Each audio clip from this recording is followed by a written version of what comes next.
Mirëtita në zonës të klasës 8. Në radhë të parë, uroj të jeni mirë, me shëndet ju dhe familjet tuaja. Sot në rëndën e gjeografisë, ne do të zhvillojmë temën mësimore Afrika, popullsia dhe vëmëtaritë ekonomike. Ne orën e kaluar folëm për Afrikën, pozitën gjeografike, relievin, lumejt, liqenet. Njohuri besoj që ju i keni mësuar dhe i keni sistemuar mirë si njohuri të domosdoshme. Sot do të flasim për popullsinë dhe vëmëtarinë ekonomike të Afrikës. Dhe secili për jush në fund të orës mësimore do të jetë i aftë dhe kompetent të rendit veçoritë kryesore të popullsisë afrikane, të përshkruaj tiparet e popullsisë dhe të qendrave të banuara, të përcaktoj disa nga burimet minerale më të rëndësishme të Afrikës. Kalojmë tek çështja e parë. Veçoritë e popullsisë së Afrikës. Afrika është një kontinent që banohet nga një sër popujsh që shquhen për origjinën e tyre, shumë të lashtë, për historinë dhe traditat e pasur kulturore. Sot, në kontinentin afrikan, numri i popullsisë është rreth 1.2 miliard banor. Ka disa shtete që janë me popullsi shumë të madhe. Mund të përmendim Nigerinë, 190 milion banor, Etiopia 103 milion banor, Egjiptin 94 milion banor, e të tjerë. Po nga e kanë prejardhjen afrikanët? Afrikanët e kanë prejardhjen nga popullsitë autoktone që përfaqësohen nga mbi 1000 grupe etnike dhe që flasin gjuhët e tyre të veçanta.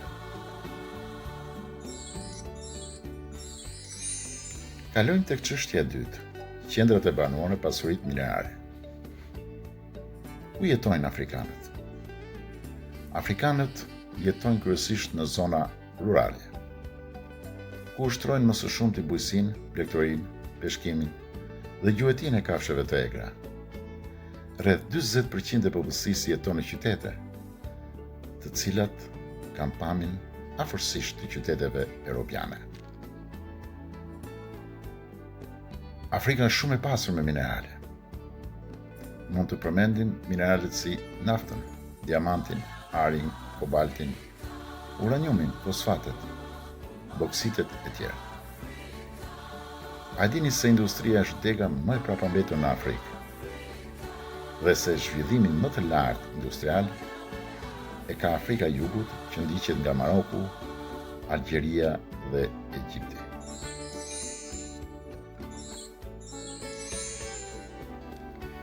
Le të flasim pak për bujqësinë e Afrikës. Është interesant fakti se bujqësia në Afrikë nuk arrin të japë prodhime të bollshme për të përballuar nevojat për ushqim të popullsisë. Po cila është arsyeja? Arsyeja është se shumë rajone janë shkretëtira. Mos harrojmë se këtu ndodhet dhe shkretëtira më e madhe në botë, shkretëtira e Saharas, që është rreth 9 milion kilometra katrore, por kemi edhe shumë rajone me bimësi natyrore shumë të dendur, që janë pyje ekuatoriale, por këto rajone janë të papërshtatshme për zhvillimin e bujqësisë.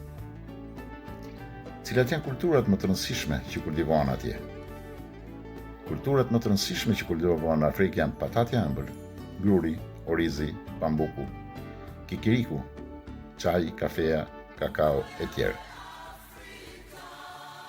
Blegtoria nuk është e zhvilluar në rajonet ekuatoriale ku ka pyje të dendura dhe insekte si miza cece, të cilën efektet e kësaj mize, se çfarë ndodh me blegtorinë, ne i mësuam orën e kaluar ku ju e kishit dhe ty shtëpia.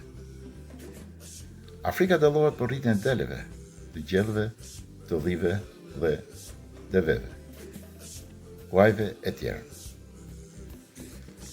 Këtu ne përfundojmë orën e mësimit, por duke ju lënë detyrë shtëpie, në faqen 103 të tekstit, tek rubrika Mendo në mënyrë kritike, kërkesa është cilat janë ngjashmëritë dhe ndryshimet ndërmjet një familje afrikane me një familje shqiptare. mund të kërkoni edhe ndihmën e mëtorritërve, të prindërve tuaj, por është një temë shumë interesante që dua që unë ta zhvilloni me shumë kujdes. Ditë mbar dhe mirë u dëgjofshim orës tjetër.